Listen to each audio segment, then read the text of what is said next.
Relative motion એટલે કે સાપેક્ષ વેગ. તો આગળના ટોપિકને આધારે જે ક્યાં દાખલા બાકી છે એ પહેલાં જોઈ લઈએ. લાસ્ટ લેક્ચરમાં મેં તમને 14મો દાખલો આપ્યો હતો. લગભગ આશા રાખું છું કે મોસ્ટ ઓફ બધો થઈ ગયો હશે. એમાં એટલું બધું કંઈ છે નહીં. સરેરાશ વેગ અને સરેરાશ ઝડપની બધી વસ્તુઓથી પથ લંબાઈ અને સ્થાનાંતર એ બધી વસ્તુ તમને આવડે છે. ચેપ્ટરની શરૂઆતમાં આપણે શીખી ગયા. ઓકે, તો અત્યારે સ્વાધ્યાયનો 3.10 દાખલો કેટલાનો? 3.10. ચલો ફટાફટ. કહેવાય એવું લાગે છે કે કોઈ એક ખેલાડી 29.4 મીટર પ્રતિ સેકન્ડની પ્રારંભિક ઝડપથી એક દડાને ઉર્ધ્વ દિશામાં ફેંકે છે. તો ભાઈ કોઈ એક ખેલાડી છે જમીન પરથી એક બોલને ઉપર તરફ ફેંકે છે. કેટલાના વેગથી? 29.4 મીટર પ્રતિ સેકન્ડના વેગથી ઉપર તરફ ફેંકે છે. દડાની ઉર્ધ્વ દિશાની ગતિ દરમિયાન પ્રવેગની દિશા કઈ છે? તો પહેલા આપણે જોઈ લઈએ કે આની મુસાફરી કેવી હશે. શું થશે? બોલ ધીમે ધીમે ધીમે ધીમે ધીમે ધીમે ધીમે ધીમે ધીમે ઉપર જશે. અલ્ટી પોઈન્ટ આવશે. અલ્ટી પોઈન્ટ આવે v બરાબર 0 જશે. ત્યાંથી બોલ નીચે આવશે અને ખેલાડી અહીંયા પાછો કેચ કરી દેશે. ક્લિયર છે?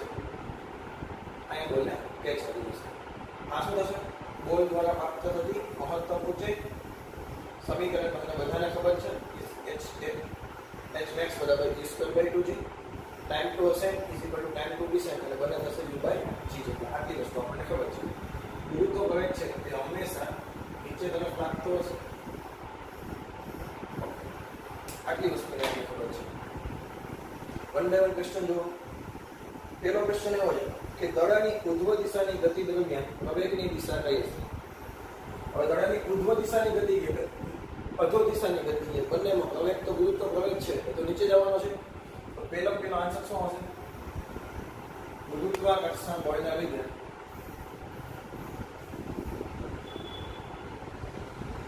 ઉત્પન્ન થતો પ્રવેગ મૂલ્ય સહિત લખી નાખે. આપણે હોશિયાર જ છીએ. 9.8 મીટર પ્રતિ સેકન્ડ કઈ દિશામાં? અધો દિશામાં, નીચે તરફ. ગુજરાતીમાં લખી આપો તમે નીચે તરફ. ચલો એના પછીનો ક્વેશ્ચન.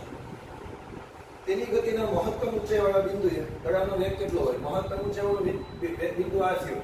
પલટી પોઈન્ટ કહેવાય કે નહીં? અને પલટી પોઈન્ટે વેગ કેટલો હોય? 0.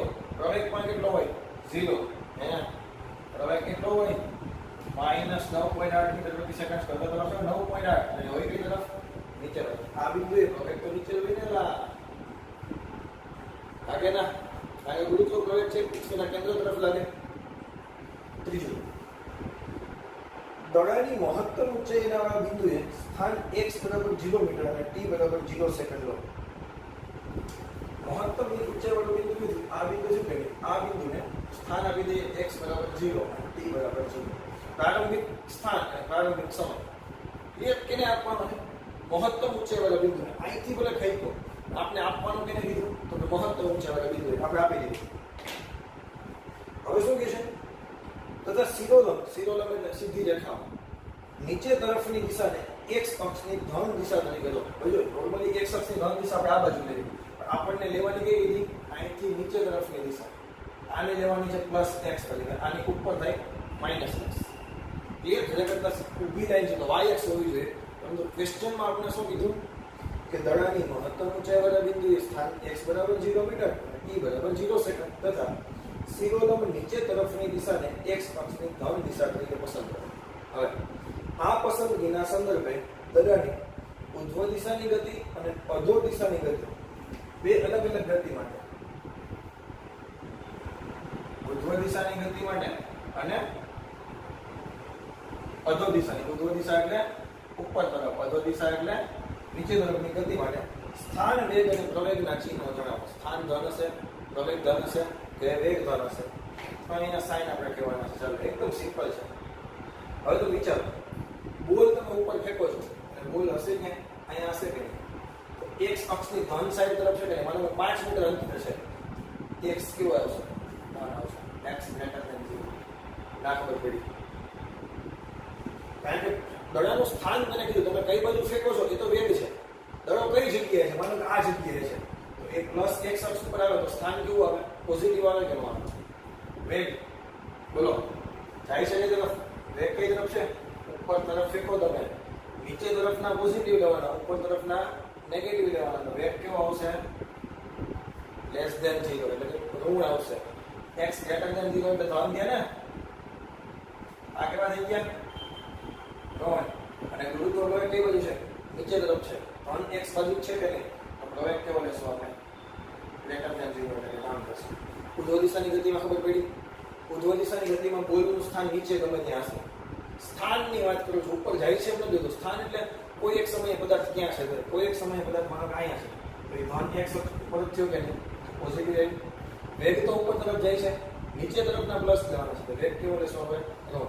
ચાલો, અધો દિશાની ગતિ દરમિયાન આ બાજુ ઉર્ધ્વ દિશાની ગતિ હશે, આ બાજુ અધો દિશાની ગતિમાં તમે જુઓ, બોલ વાળો કે કોઈ એક સમયે અહીંયા છે તો x બરાબર 0 થી નીચે તરફ કે નહીં? તો સ્થાન ફરીથી કેવું આવશે? ધન. વેગ હવે કે બાજુ છે? નીચે તરફ. હવે વેગ કેવો લેશું આપણે? ધન.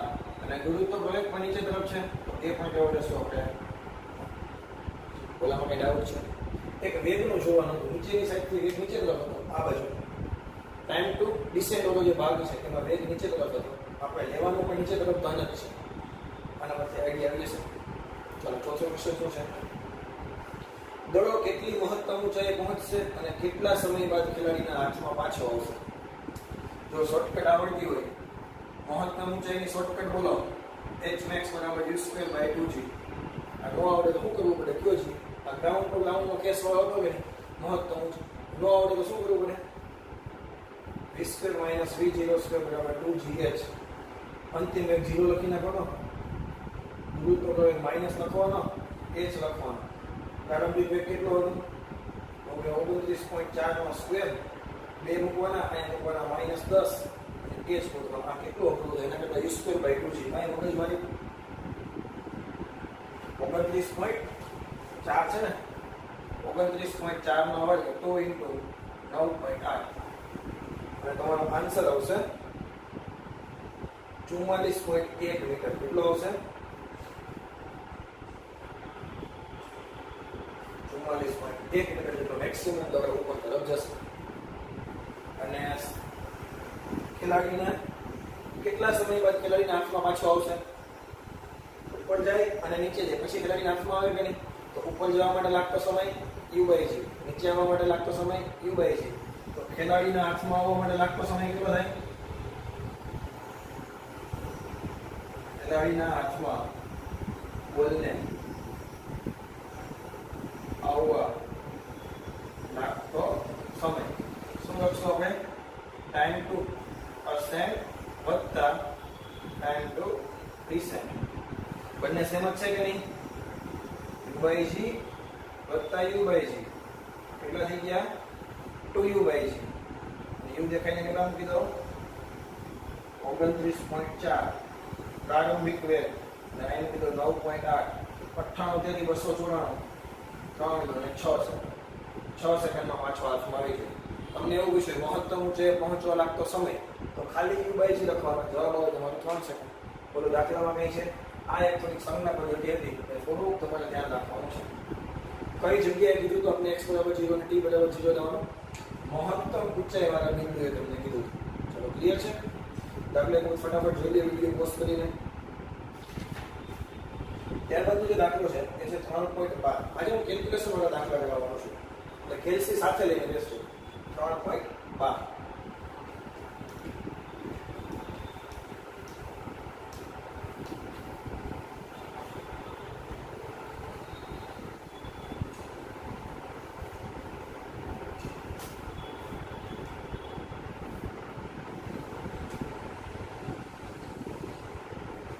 થિયોરેટિકલ એમસીક્યુ ફરી વખત થઈ જશે. થોડું વાંચશું તો આપણને ખબર પડી જશે. 3.12 જુઓ. કોઈ એક દડાને 90 મીટરની ઊંચાઈ પરથી ફ્લોર પર પડતો મૂકવામાં આવે છે. આનો આ છે તમારો ફ્લોર. આ હાઈટ થઈ 90 મીટર. અહીંથી બોલને પડતો મૂકો. એટલે પ્રારંભિક વેગ તો 0 હશે. અહીંથી તમે પડતો મૂકો. હાઈટ કેટલી થઈ ગઈ? 90 મીટર. ક્લિયર? ખર્ચ સાથેના પ્રત્યેક સંઘાત દરમિયાન દળો તેની મૂળ ઝડપના 10મા ભાગ જેટલી ઝડપ ગુમાવે છે. હવે શું થશે? તમે બોલને નીચે મૂકો એટલે નીચે ભટકાશે. જ્યારે અથડામણ થાય છે કંઈક તો વેગ ઘટે કે ના ઘટે? કંઈક વેગ ઘટે છે. કેટલો વેગ ઘટે છે? તો કે જ્યારે ફર્સ્ટ સાથે પહોંચ્યો હોય ત્યારે જે ઝડપ હોય એ ઝડપના 10% જેટલી ઝડપ ગુમાવે છે. 10માં ભાગની ગયો તો 10% તો બધું એક જ થાય ને. દાખલો પડી 100 હોય એના 10માં ભાગની ગણો તો કેટલા થાય? 10. અને 100 ના 10% કરો.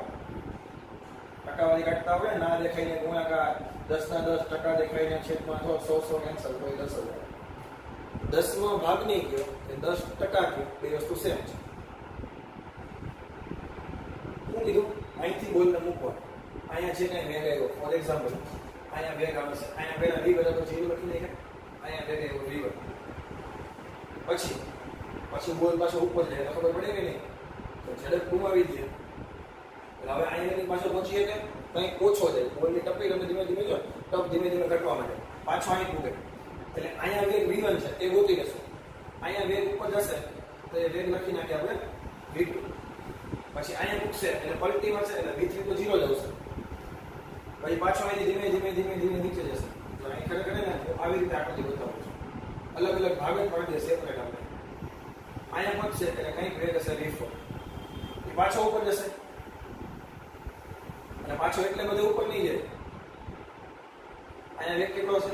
v5. અહીંયા થઈ ગયા v6 બરાબર 0 અને અહીંયા પણ થઈ v7.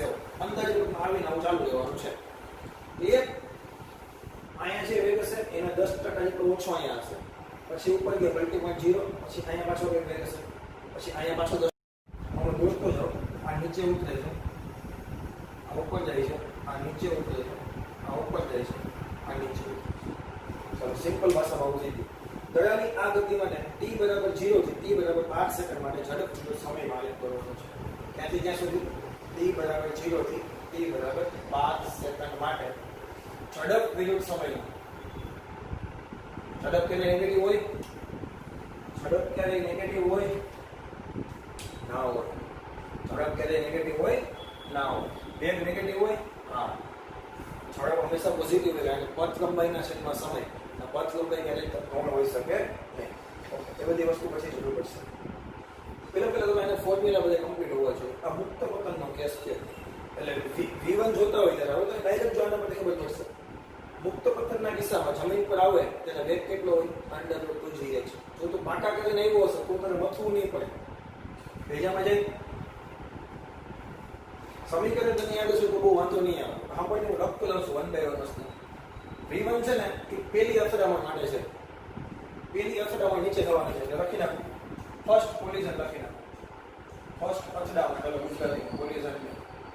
પેલી અથડામણ થાય એટલે વેગ કેટલો હશે? v1. અને v1 કેટલા થાય? √2gh. કિંમત મૂકો. √2 * g દેખાય ત્યાં 9.8 અને h દેખાય ત્યાં 90. તમારી પાસે કેલ્સી છે, મારી પાસે કેલ્સી નથી તો હું આન્સર જોઉં છું ડાયરેક્ટ.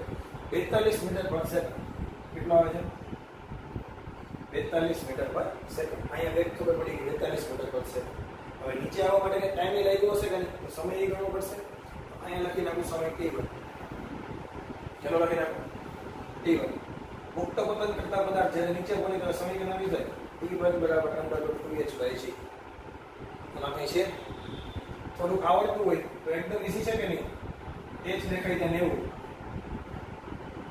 g દેખાય ત્યાં 9.10 મૂકવાની સલાહ એટલા માટે નથી દેતો કે આપણી પાસે કેલ્સી છે. એને જવાબ 4.88 second. 28 second 88 second 4.28 second. Okay ચલો પેલી અથડામણ થઈ ગઈ. અત્યારે ખાલી અથડામણ વાળો કોઈ તો કઈ નહીં. અત્યારે ખાલી બોલ નીચે આવ્યો છે એના માટે બોલ ખાલી નીચે આવ્યો છે. હવે પેલી અથડામણ થઈ. આ શું છે?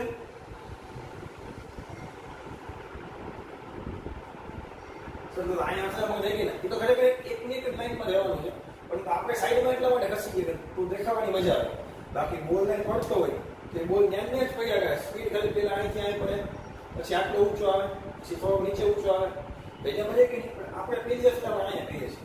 પછી બોલ નીચે આવશે ને બીજી અથડામણ ઉપર તરફ જાય ત્યારની વાત છે. ક્લિયર? ચાલો હવે લખું છું ફર્સ્ટ અથડામણ.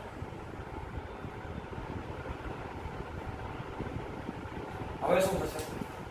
તો કે v2 છે ને એ v1 કરતા 10% ઝડપ ગુમાવી દેશે.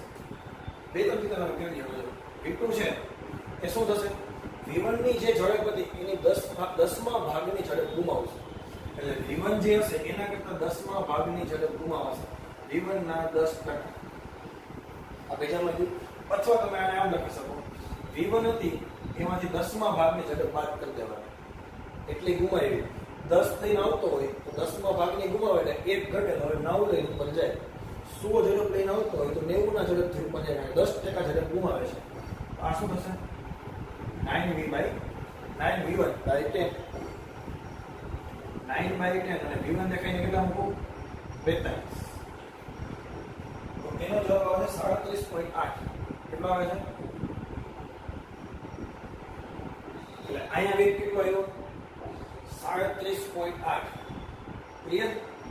પછી અહીંયા ટાઈમ તો t1 જ છે. હવે અહીંયા ઉપરનો ટાઈમ t2 થઈ ગયો. ઉપર વધશે ને, પેલા હું થયું બોલ મૂકો, 0 ના વેગથી મૂકો, નીચે ભટકાણો. કેટલાના વેગથી ભટકાણો?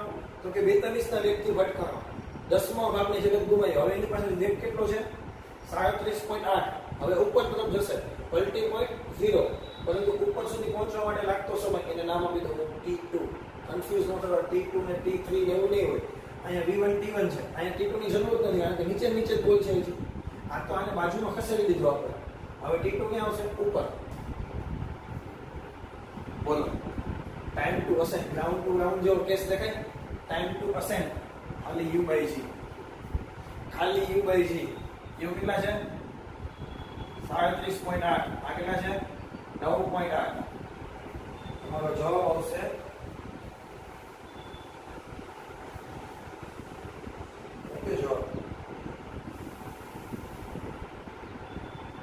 ઓકે. આમાં અલગ રીતે કરેલો છે. ફોર એક્ઝામ્પલ ચાલો હું લખી નાખું 10, તો મને થોડું ઈઝી પડે. આ કેટલા થઈ ગયા? 3.78 છે. દર્પણની ઉપર તમે જોશો તો એમાં અલગ રીતે કરેલો છે. આપણે એની કઈ જરૂર છે જ નહીં. આપણે ઝડપ વિરુદ્ધ સમયનો આલેખ જોઈએ, આપણે ઝડપને સમયનું લેવાનું છે. તો સ્થાનનો આલેખ કીધો તો આપણે સ્થાનમાં પડે, આપણે સ્થાનમાં પડવાના છીએ નહીં.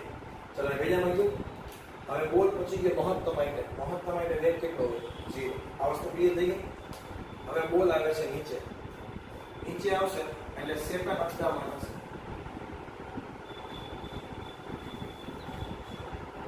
નીચે આવશે એટલે શું થશે? સેકન્ડ અથડામણ થશે. પણ હવે તને ખબર છે આ v4 કેટલા હશે? v4 કેટલા હશે બોલો તો? કેટલા હોય? જેટલા વેગથી ઉપર ગયું હોય એટલા જ વેગથી નીચે આવે. ફરક શું હોય? ખાલી આ ઉપર તરફની ડાયરેક્શન હોય, અહીં નીચે તરફની ડાયરેક્શન. યાદ કરો, ગ્રાઉન્ડ ટુ ગ્રાઉન્ડ નો કેસ. u હોય, અહીંયા માઇનસ u હોય, યાદ આવે? v બરાબર માઇનસ u. તો v4 ની સ્પીડ કેટલી આવશે? એની પણ 37.8 મીટર પ્રતિ સેકન્ડ. અહીંયા પહોંચવા માટે લાગતો સમય માનો કે હું t3 કહી દઉં છું. તો અહીંયા પણ સમય કેટલો થશે? પાછો 3.78 જ થશે. ચલો આ વસ્તુ ક્લિયર છે. હવે અહીંયા જે ભાગ આવશે સેકન્ડ છે આપણે v5 એવું ને, એ v5 કેટલા થશે? v4 તો લેવાના જ છે, એના 10% ઘટાડી દેવાના. ક્લિયર? કેટલા થયા? 9v4/10. 9/10 અને v4 દેખાઈને કેટલા મૂકી દો? 37.8. આનો જવાબ કેટલો આવશે? એપ્રોક્સિમેટ 34.02.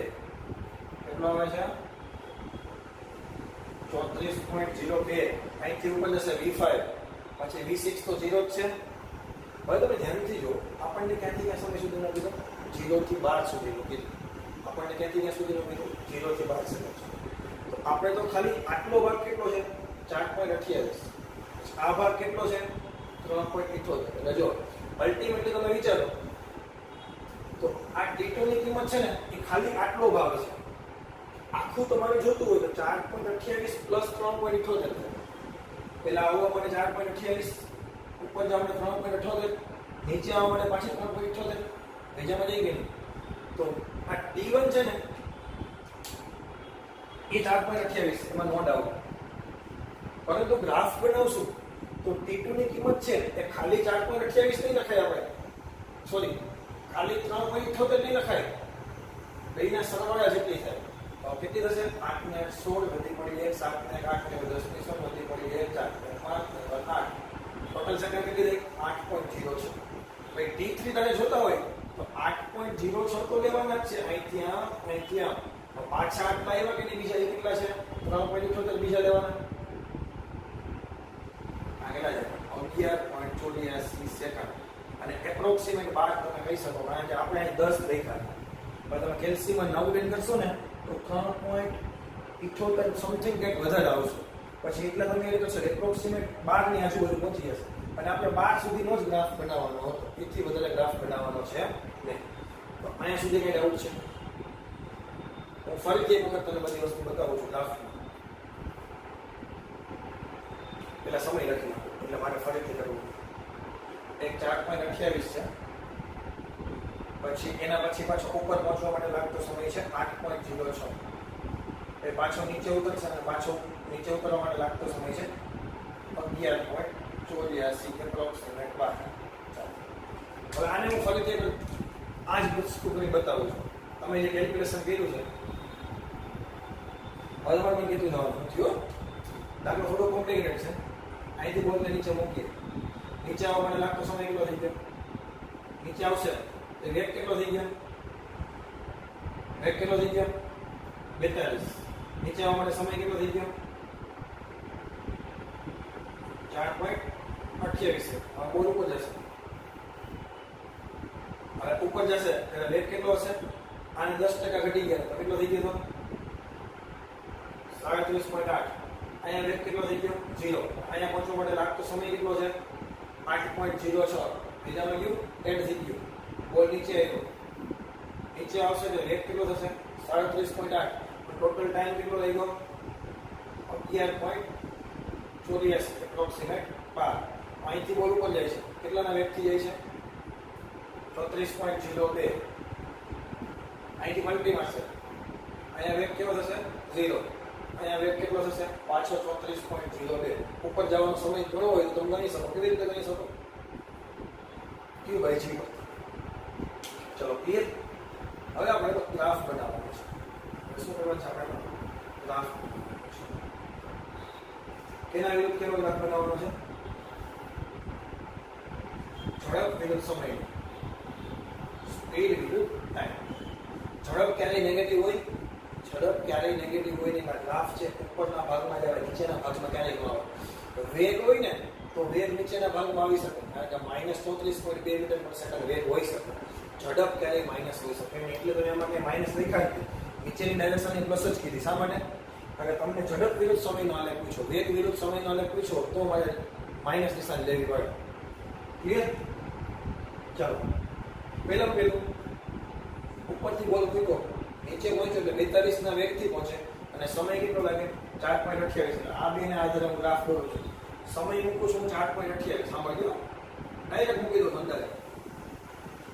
અને સ્પીડ મૂકું છું મીટર પ્રતિ સેકન્ડમાં. કેટલી મૂકું છું? 42. અને મેક્સિમમ અને 42 સ્પીડ. આ બેને મેચ કરો એટલે અંદાજે અહીંયા મેચ થશે. આ ગ્રાફ કેવો આવશે? ચલો ક્લિયર. પછી શું થયું? આઈ થિંક ફરીથી એકવાર બતાવો છો. આ જમીન અહીંયા બોલ પહોંચ્યો, હવે અહીંયા 10મા ભાગની એક ઝડપ ગુમાવી. હવે ઝડપ સીધી ત્યાં 4.28 સેકન્ડ. બોલ હજી નીચે જ છે, ઝડપ કેટલી થઈ ગઈ? હવે 37.8. એટલે અહીંયા અંદાજે હું મૂકું છું 37.8 સેકન્ડ. તો એક છે કે નહીં? કારણ કે બોલ ભટકાણો છે એટલે સીધી અહીંયા વહી ગઈ. ઝડપ સીધી ગુમાવી દીધી. શા માટે? બોલ ભટકાઈ ગયા. હવે ઉપર જાય છે, કેટલાના વેગથી જાય છે? 37 ના વેગથી.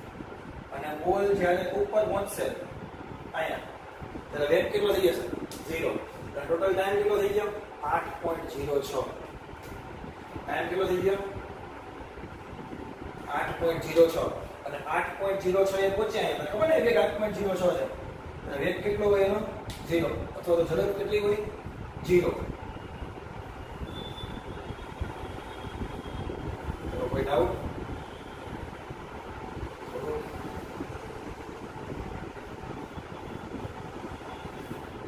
અમારી પાસે સ્કેલ છે. હવે ફરી પાછો બોલ કેવી છે? નીચે તરફ આવે છે. 8.0 જેટલું બોલ નીચે તરફ આવે છે. વેગ ધીમે ધીમે વધે, નીચે પહોંચે. અહીંયા વેગ કેટલો હોય? કે જેટલાના વેગથી ઉપર ગયો એટલાના વેગથી ઉપર જાય કે નીચે આવે કે નહીં? 37.8. ફરીથી ભાઈ 37.8 બનો. હવે ટાઈમ કેટલો આવશે? 11.84.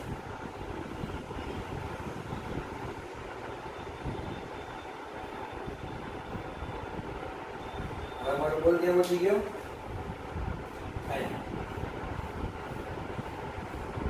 પછી 10મા ભાગની ઝડપ ગુમાવે, એટલે ભટકાઈ ગયો ને ના ઉપર જતી વખતે 10મા ભાગની ઝડપ ગુમાવે અને વેગ કેટલો થઈ ગયો? 34.02.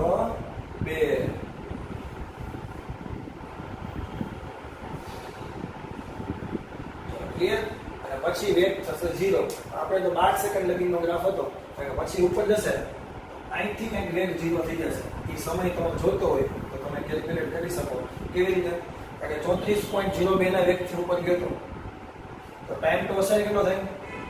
t બરાબર u by g. 34.02 divided by 10 કેટલા નાખો? કેટલા થઈ ગયા? 3.40 થઈ ગયા. અને 11.84 હતા એમાં 3.40 એડ કરી દો.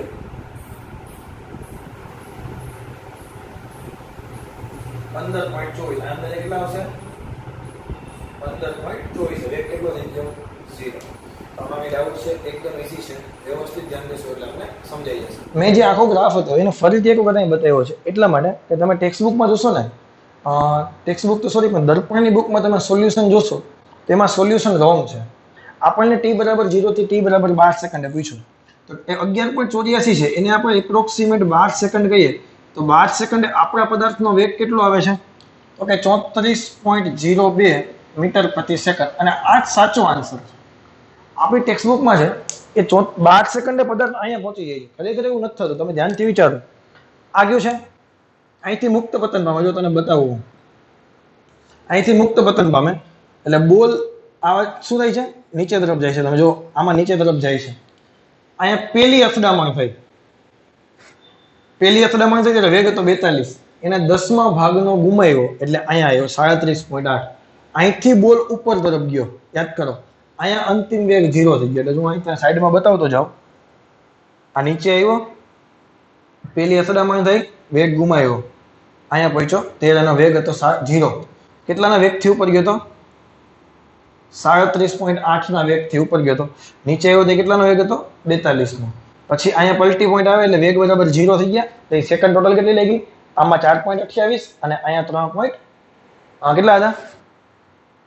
78. 10 વડે ભાંગ્યા એટલે 9.8 વડે ભાંગો તો 3.85 સમથિંગ કંઈક આવે.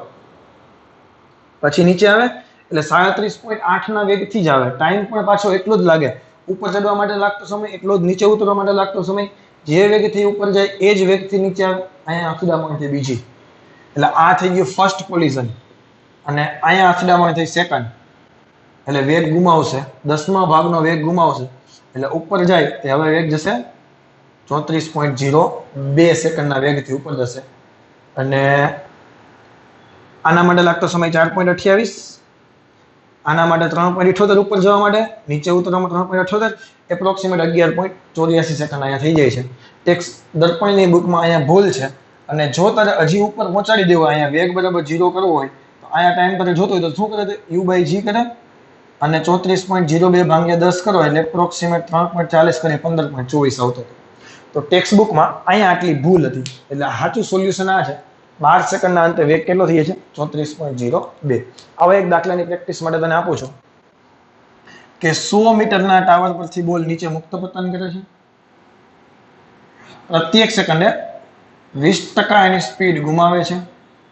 પ્રત્યેક સેકન્ડ નહીં પણ પ્રત્યેક અથડામણે, પ્રત્યેક અથડામણે 10% ગુમાવતા હતા, આમાં 20% સ્પીડ ગુમાવે છે. અને તમારે t બરાબર 0 થી લઈને t બરાબર 16 સેકન્ડ સુધી એપ્રોક્સિમેટ 16, મને એક્ઝેક્ટ ખબર નથી, 15 આવી શકે, 16 આવે, 14.18 આવે, વોટેવર જે કંઈ આવે, પણ 16 ની નજીક જે હોય ત્યાં તમારે વેગ ગોતવાનો છે અને આ ગ્રાફ દોરવાનો છે. પેજામાં જાય છે. તો બસ આ દાખલામાં આટલું છે. ધ્યાન રાખજે, દર્પણની બુકમાં ભૂલ છે. તો ટેક્સ્ટ બુકમાં છેલ્લેથી બીજો દાખલો છે, એ છે 3.27. પહેલા એ કરી લઈએ. એવું કીધું છે ક્વેશ્ચનમાં કે આકૃતિમાં ચોક્કસ દિશામાં ગતિ કરતા કણ માટે સ્પીડ વિરુદ્ધ ટાઈમનો આલેખ તમને આપેલો છે. ઝડપ વિરુદ્ધ સમયનો આલેખ તમને આપેલો છે. t બરાબર 0 સેકન્ડથી લઈ અને t બરાબર 10 સેકન્ડ માટે અને 2 સેકન્ડથી લઈને 6 સેકન્ડ માટે. 0 થી 10 સુધી અને 2 થી 6 સુધી. કણ દ્વારા કપાયેલ અંતર શોધો અને સમયગાળા a અને b માટે કણની સરેરાશ ઝડપ શોધો. અંતર અને ઝડપ બે વસ્તુ ગોતવાની છે. કઈ નહીં, ચાલો ગોતી લઈએ, એમાં શું વાંધો. પહેલા તો અમુક વસ્તુ તને યાદ આવવી જોઈએ કે ભાઈ 3 આલેખ હતા. x વિરુદ્ધ t, વેગ વિરુદ્ધ t અને પ્રવેગ વિરુદ્ધ સમય. એનો ઢાળ ગોતો અને ક્ષેત્રફળ ગોતો. તેમાં શું મળે? x વિરુદ્ધ t ના આલેખનો ઢાળ સ્થાનાંતર વિરુદ્ધ સમય હોય તો વેગ મળે, પથ લંબાઈ વિરુદ્ધ સમય હોય તો ઝડપ મળે. v વિરુદ્ધ t ના આલેખનો ઢાળ પ્રવેગ આપે, પ્રવેગ વિરુદ્ધ સમયના આલેખનો ઢાળ પૂછ નહીં દેતા, યાદ કરો. x વિરુદ્ધ t ના ક્ષેત્રફળ કઈ ન મળે, v વિરુદ્ધ t નો ઢાળ સ્થાનાંતર આપે અથવા તો પથ લંબાઈ આપે, પ્રવેગ વિરુદ્ધ સમયના આલેખનો ક્ષેત્રફળ વેગ આપે. આ વસ્તુ યાદ છે. તો તમને એમ કીધું કે 0 થી 10 સેકન્ડ માટે કપાયેલ અંતર 0 થી 10 સેકન્ડમાં પદાર્થ દ્વારા કપાયેલ અંતર. ચાલો મને કયો છે, શું કરું? તને સ્પીડ વિરુદ્ધ સમયનો આલેખ આપેલો છે. તમને શું આપેલું છે? સ્પીડ વિરુદ્ધ સમયનો આલેખ આપેલો છે. બોલો શું કરી શકાય? સ્પીડ વિરુદ્ધ સમયનો આલેખ આપેલો હોય એનું ક્ષેત્રફળ ગોતો. શું આપે તને? પથ લંબાઈ આપે કે ન આપે? વેગ વિરુદ્ધ સમય હોય તો શું મળે? તો સ્થાનાંતર મળે. અહીં તો સ્પીડ વિરુદ્ધ સમય છે એટલે ક્ષેત્રફળ ગોતી નાખીએ. તો ત્રિકોણનું ક્ષેત્રફળ ગોતવાનું છે આપણે. એ આપણે ખબર છે 1/2. પાયો કેટલાનો છે? 10 - 0. વેધ કેટલાનો છે? તો કે 12 - 0. જવાબ કેટલા આવ્યો? 60 મીટર. અને આ થઈ ગયો પેલો આન્સર તારો અંતરનો. અને તને પૂછ્યું કે 0 થી 10 સેકન્ડમાં સરેરાશ ઝડપ કેટલી હોય? તો ટોટલ પથ લંબાઈ, ટોટલ ટાઈમ, પથ લંબાઈ થઈ ગયો 60, ટાઈમ થઈ ગયો 10. જવાબ આવે 6 મીટર પર સેકન્ડ. અને નસીબદાર હોય તો જ આવું પૂછે, બાકી આવું પૂછાય નહીં. બાકી શું પૂછે? બીજો ક્વેશ્ચન 2 થી 6 સેકન્ડનો. હવે તમે ધ્યાનથી જુઓ, 2 થી 6 સેકન્ડ તમે વિચારો એટલે 2 સેકન્ડ ક્યાં આવશે? અહીંયા. અને આ 5 સેકન્ડ સાંભળી જાય. 6 સેકન્ડ ક્યાં આવે? તો કે અહીંયા. આનો એરિયા ગોતવાનો છે. તમે વિચારો છે એરિયા, તમે 2 થી 6 સેકન્ડના ભાગનો ક્ષેત્રફળ જોતો હોય તમારે શું કરવું પડે? પહેલા તો આટલો ત્રિકોણ લેવો પડે, આટલું ચોરસ લેવું પડે, આટલું લંબચોરસ લેવું પડે અને પાછું આટલું ત્રિકોણ લેવું પડે. અઘરું પડે કે નહીં? આ ત્રિકોણ, આ ત્રિકોણ, આ ત્રિકોણ અને આ ત્રિકોણ, તો કેટલું અઘરું પડે? આ રીતે કરાય? ન કરાય. તો આને કેવી રીતે કરાય? તો સૂત્રની મદદથી કરાય. કેવી રીતે કરાય? સૂત્રની મદદથી. સમજાય છે? આ તો અઘરું થઈ જાય ને. અને આમાંય તમારે અહીંયા આટલી, તમારી જો આટલી લંબાઈ 12 હતી અને આ લંબાઈ તો જોશે જ. અહીંયા કઈક કિંમત તો તારે મૂકવી જ પડશે. એટલે કે 2 સેકન્ડના અંતે સ્પીડ કેટલી છે એ તો તારે કેલ્ક્યુલેશન કરવું જ પડશે. તો આપણે છે ને આ જે મુસાફરી છે ને 2 થી 6 સેકન્ડની, એને બે ભાગ પાડી દઈએ. એક 2 થી 5 સુધી વત્તા 5 થી 6 સુધી. આના બે ભાગ પાડી દઈએ અને ઇન્ડિવિજ્યુઅલ એનાલિસિસ કરીએ. પહેલા 2 થી 5 સેકન્ડ સુધીનું એનાલિસિસ કરો. શું થશે મને કહો? તો પહેલા તમારે 2 સેકન્ડે વેગ જોઈએ. આપણી પાસે 3 સમીકરણ છે. v = v0 + at, x = v0t + 1/2 at². અને ત્રીજું સમીકરણમાં તો સ્થાનાંતર આવે કે જેની કોઈ જરૂર છે ને, એ તો ક્યાંય વાપરવાનું આવશે જ નહીં. સ્થાનાંતર છે એટલે એ મૂકતો નથી. તો પહેલા તો 2 સેકન્ડે વેગ જોતો હોય તો વેગનું સમીકરણ આ છે કે જેમાં પ્રારંભિક વેગ મારી પાસે 0 છે, સમય મારી પાસે 2 સેકન્ડ છે, પરંતુ પ્રવેગ નથી. એટલે પહેલું કામ તો પ્રવેગ ગોતવું જોશે. તો વેગ વિરુદ્ધ સમયનો આલેખ હોય અથવા તો સ્પીડ વિરુદ્ધ સમયનો આલેખ હોય, એનો ઢાળ ગોતી લ્યો તો તને પ્રવેગ મળે. એનો ઢાળ ગોતી લ્યો તો તને પ્રવેગ મળે. એટલે પહેલા શું કરીએ? 2 થી 5 સેકન્ડનો તમે ઢાળ ગોતી લ્યો. એને જ કહેવાય પ્રવેગ. અને પ્રવેગ એટલે શું થાય? આટલે આખી રેખાનો તમે વિચારો ને, પણ થીટા કોમન જ છે. જો વચ્ચેના બધે કાઢી નાખો એટલે નડતા બંધ થાય. હવે પેલો રસ્તો તો કેન્સલ જ છે આપણો. કયો? ક્ષેત્રફળ ગોતવા વાળો સૂત્ર જ વાપરવું પડશે. સાંભળ, અહીં તમે વિચારો, થીટા તમે જુઓ, થીટા અચળ જ છે. થીટા બદલાય છે? ઢાળ બદલાતો નહીં. થીટા કેવો છે? અચળ છે. પ્રવેગ કેવો છે? અચળ જ છે. અચળ પ્રવેગી ગતિ છે એટલે જ આપણે આ સમીકરણ યુઝ કરીએ છીએ અચળ પ્રવેગી ગતિને. હા કે ના? તો પ્રવેગ બરાબર શું થશે? tan theta. અને tan થીટા નો ખબર પડતી હોય તો ઊભું ભાગ્યા આડું. ઊભું કેટલું છે? 12. આડું કેટલું છે? 5. આ ઊભું, આ આડું, 12 ભાગ્યા 5, 2.4 મીટર પ્રતિ સેકન્ડ સ્ક્વેર. પ્રવેગ તો અચળ થઈ ગયો કારણ કે થીટા કેવો છે? અચળ છે. તો 2 સેકન્ડના અંતે વેગ ગોતી લઈએ. હવે આ કિંમત જોઈએ ને મારે, 2 સેકન્ડના અંતે વેગ.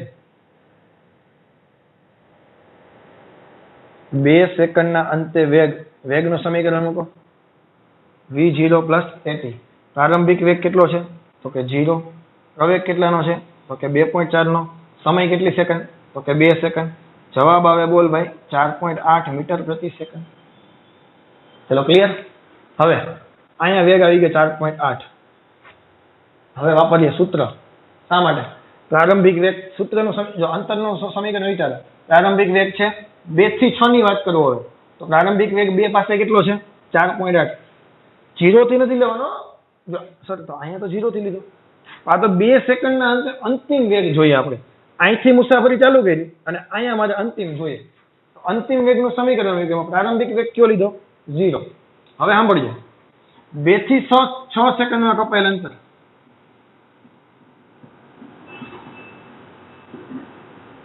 2 થી 6 સેકન્ડમાં કપાયેલ અંતર કેટલું થશે? મારો નામ આપેલું x1. v0t plus 1/2 at square. હવે પ્રારંભિક વેગ બોલો છે કયો મૂકું?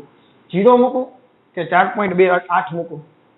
હવે 2 થી 6 માટે વાત છે તો 2 એ પ્રારંભિક છે, 6 છે એ અંતિમ છે. તો પ્રારંભિક કેટલો થઈ ગયો? 4.8. સમય કેટલી? 2 થી 6. ટાઈમ ડિફરન્સ કેટલી સેકન્ડનો છે? 4 સેકન્ડનો. હા કે ના? 2 થી 6 1/2 પ્રવેગ બોલો 2.4 4 નો વર્ગ. સોરી હવે તો 2 થી 5 જ લઈએ છીએ અમે, ભૂલાઈ ગયું. સોરી 2 ભાગમાં મુસાફરી આપણે ડિવાઈડ કરી દીધી. 2 થી 5 માં જ ખેલેલી છે. હા હવે બરાબર. આગલા થયા 4.8 તેરી 24 નો ચોગડો વધી પડી 2, 4 તેરી 12 ને 2 14, 14.4. આ થઈ ગયા 1.2 નવા, 12 નવા 108, 10.8 24 આ થઈ ગયા 25.2. 12 નવા 108 બરાબર છે 25.2 મીટર. આટલા ભાગનું જે ડિસ્ટન્સ આવ્યું ને હું ફરીથી બતાવો. જો આટલાનું તમે ક્ષેત્રફળ ગોઈતું હોત ને કેટલા ભાગનું,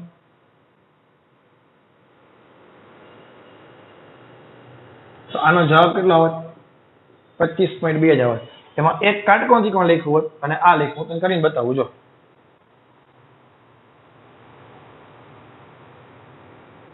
ક્લિયર? સાંભળજો કઈ રીતે. આ કેટલા છે? અહીંયા 5 છે, અહીં 2 છે. આ કેટલા થઈ ગયા? 3. આ કેટલા થઈ ગયા? 4.8. 4.8 ગુણ્યા 3 કરો એટલે આનું ક્ષેત્રફળ મળી ગયું. કેટલું થશે? 14.4. આટલા ભાગનું જોઈએ. આ થઈ ગયો 4.8 માઇનસ 12. આ કેટલો થઈ ગયો? આટલો કેટલો થાય? 7.2. આટલો કેટલું છે? 7.2. આડું કેટલું છે? આડું કેટલું છે બોલો? 3 છે ને? કરવા 1/2. આગલા થઈ ગયા 36 તેરી 108, 10.8. કરો એ જ જવાબ આવ્યો. ક્યુ ઈઝી પડે. આ રીતે કરો તો પણ ચાલે, ફોર્મ્યુલાની રીતે કરો તો પણ ચાલે. આ 2 થી 5 નું થઈ ગયું. હજી એક આપણી પાસે ભાગ બાકી ગયો 5 થી 1 નો, એટલે 5 થી 6 નો, એટલે ટોટલ 1 સેકન્ડ માટે. કારણ કે હવે એ ભાગ આવો છે. અહીંયા તારી પાસે 5 છે, અહીંયા તારી પાસે 10 છે, અહીંયા આપણી પાસે 12 છે. જોવો અહીંયા આ ટાઈમ, આ 12 સ્પીડ છે. અંતિમ વેગ અહીંયા 0 છે. સાંભળજે, અંતિમ આ સ્પીડની વાત છે, આ સમયની વાત છે. તો આનો પણ પ્રવેગ જોશે તને? હા કે ના? આનો પણ પ્રવેગ જોઈએ. તો પ્રવેગ તમે જો એક વખત ધ્યાનથી વિચારો, આ સાઈડનો ભાગ અને આ સાઈડનો ભાગ બે સમમિતિ છે. શા માટે? 0 થી 5, 5 થી 10, બે બાજુ સિમેટ્રી છે. તો આ બાજુ પ્રવેગ જેટલો હોય એટલો જ પ્રવેગ આ બાજુ હોય. પરંતુ હવે જો એનિમેશન કરાવું તને થોડુંક ઇમેજિનેશન કરો, ઇમેજિનેશન કરાવું. 0 થી 12 5 સેકન્ડ માટે લીવર દીએ છે, ધીમે ધીમે સ્પીડ વધે વધે વધે વધે વધે મેક્સિમમ સ્પીડ થઈ ગઈ 12 5 સેકન્ડે. પછી હું બ્રેક મારું, ધીમે ધીમે સ્પીડ ઘટે ઘટે ઘટે ઘટે ઘટે 0 થઈ ગઈ. તો આ બાજુ પ્રવેગી ગતિ છે, આ બાજુ પ્રતિ પ્રવેગી ગતિ છે. આ બાજુ 2.4 નો ઢાળ છે, આ બાજુ ઢાળ છે -2.4 નો. ના આવડતું હોય તો ગોતી શકો તમે. આનો ઢાળ ગોતી લો. અંતિમ કેટલા હતા? સ્પીડ 0. પ્રારંભિક સ્પીડ કેટલી થઈ ગઈ? 12. હવે જો મોશન આ બાજુ છે, છેદમાં અંતિમ 10, પ્રારંભિક 5, -12 ભાગ્યા 5 કેટલા આવ્યા? -2.4 મીટર પ્રતિ સેકન્ડ. હવે 6 સેકન્ડે વેગ ગોતવાની જરૂર નથી, ડાયરેક્ટ થઈ જાય. શા માટે? કારણ કે 6 સેકન્ડ તો અંતિમ છે. પ્રારંભિક નો વેગ મારી પાસે છે કેટલો? 0. નહીં, 5મી સેકન્ડે વેગ કેટલો છે? 12. 5 થી 6 એમાં 5 પ્રારંભિક છે, 6 અંતિમ છે. આના માટે તમે ગોતો v0t + 1/2 at². આ v0 કેટલા થઈ ગયા? 12. કેટલી સેકન્ડ માટે? 5 થી 6 એક જ સેકન્ડ માટે. 1/2 એ દેખાઈને કેટલા મૂકું? -2.4 અને t² દેખાઈને 1/2. 12 - 1.2 જવાબ આવે 10.8 મીટર. તો ટોટલ ડિસ્ટન્સ કેટલો થયો? 2 વત્તા 10.8. તો ટોટલ ડિસ્ટન્સ કેટલું થઈ ગયું? 25 ને 10 35 ને 36 મીટર. અને સરેરાશ વેગ પૂછે 2 થી 6 નો. તો ટોટલ ડિસ્ટન્સ છેદમાં ટોટલ ટાઈમ કેટલો થઈ ગયો? 4. 6 - 2 9 મીટર પર સેકન્ડ. તમે ગ્રાફની મદદથી પણ કરી શકો. કેવી રીતે? ક્ષેત્રફળ ડાયરેક્ટ તમે ગોતવું હોય તો પણ થઈ જાય. તો કેવી રીતે થાય? સાંભળજો.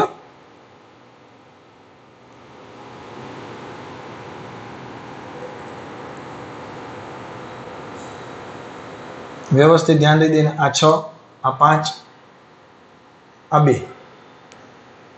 મને આની કિંમત મળી ગઈ. એટલી થઈ ગઈ 4.8. તને આટલું તો ગોતતા આવડી ગયું. આટલું કેટલું થતું? આ 4.8, આ 3, આ કેટલા થયા? 14.4. આ કાટકોણ ત્રિકોણનો કેટલો થયો? 10.2, સોરી 10.8. હવે તારે આનું ગોતવાનું થાય તો તારે શું કરવું પડે? 6ઠી સેકન્ડે પાછો તારે વેગ જોઈએ. 6ઠી સેકન્ડે વેગ જોઈએ. તો અહીંયા કયું ફોર્મ્યુલા યુઝ કરે 6ઠી સેકન્ડ માટે? v = v0 + at. પ્રારંભિક વેગ કેટલો હતો? 5 થી 6 માં 12 થી મુસાફરી ચાલુ થઈ હતી. પછી વેગ ઘટતો, પ્રવેગ ઘટતો હતો ને, પ્રતિ પ્રવેગી ગતિ હતી. પ્રવેગ અચળ હતો, વેગ ઘટતો હતો. કેટલી સેકન્ડ માટે? 1 સેકન્ડ માટે. કેટલો વેગ થઈ જશે? કેટલા? 9.6 મીટર પર સેકન્ડ. અહીંયા કેટલો વેગ આવે? 9.6. આ કેટલા હતા? 12. હવે તને આટલા ભાગનું કમ્પ્લીટ થઈ ગયું છે. આ ડાબી બાજુનો ભાગ છે ને એ કમ્પ્લીટ થઈ ગયો છે. આટલું 10.8 આવી ગયું. હવે આ કેટલું થશે? 1 સેકન્ડ. 5 6. આ કેટલું થશે? 12 ભાગ્યા 9.6 કેટલું થાય? 2.4. તો આનો એરિયા કેટલો થાય? 1/2 પાયો ગુણ્યા આવે છે. આ કેટલા થશે? 1.2. પાકું ને? આ થઈ ગયું 1, આ થઈ ગયું 9.6. એટલે આટલા ભાગનો લંબાઈ ગુણ્યા પહોળાઈ કરી. આ 9.6 ગુણ્યા વત્તા 1.2 એટલે 10.8 થઈ ગયા. એ જવાબ હતો. કયો છે? કયો ઈઝી પડે? ડાયરેક્ટ સૂત્ર યુઝ કરીએ ને તો ઈઝી પડે આવા દાખલા. બાકી આની મદદથી થાય તો ખરા જ. તો તારે શું કરવું પડે? આ વેગ જોઈએ અને આ વેગ જોઈએ. એટલે એના માટે બેમાં પ્રવેગ તો ગોતવા જ પડે. પ્રવેગ ગોતીને અંતિમ વેગનું સમીકરણ v = v0 + at એ મૂકવું પડે. તો થોડીક પ્રેક્ટિસ કરો ને તો તમને વધારે આઈડિયા આવે કઈ રીતથી ઈઝી થાય ને કઈ રીતથી અઘરું થાય. ચલો એક બીજો દાખલો કરાવો. મને કહેજો કઈ રીતથી ઈઝી થશે. આ ટેક્સ્ટબુકનો દાખલો પૂરો થઈ ગયો. કઈ રીતથી ઈઝી થાય મને કહેજો. આ બધી વસ્તુ પ્રેક્ટિસની છે અને તમને સીટ જે 200 MCQ ની મોકલાવી એમાં લોટ્સ ઓફ આવા દાખલાની પ્રેક્ટિસ કરેલી છે.